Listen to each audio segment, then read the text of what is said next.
Möhtəşəm bir şirniyyat resepti bölüşürəm mən. Evdə dəfələrlə hazırlamışam. Bu gün də sizin üçün çəkilişini etmişdim.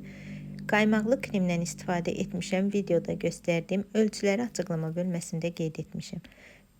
Kremi hazırladım. Daha sonra hazır çekisdən istifadə etdim. Üzərinə azca kofe əlavə edirəm və kadayıfdan istifadə edirəm. Mən qovrulmuş kadayıf almışdım.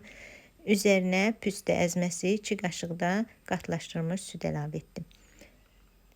Çekisin üzərindən içliyi əlavə edirəm. Daha sonra bolluca krem qoyuram soyuducuya 2-3 saat gözləsin. Daha sonra üzərinə şokolad əlavə edəcəm.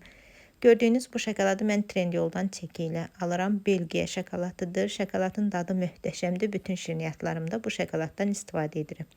Qaymaqla əridib üzərinə əlavə etdim. Ən sonda püstə əzməsi ilə bəzədim. İnanın ki, qaşıq-qaşıq yeyəcəyiniz bir şirniyyatdır. Dadı möhtəşəmdir. Mütləq hazırlayın. Ölçüləri də açıqlama bölməsində qeyd etmişəm. Səhifəmə dəstək üçün videomu bəyənib yorum yazsanız, həqiqətən çox sevinərəm. Nə sualınız varsa yazın, cavablayacağım.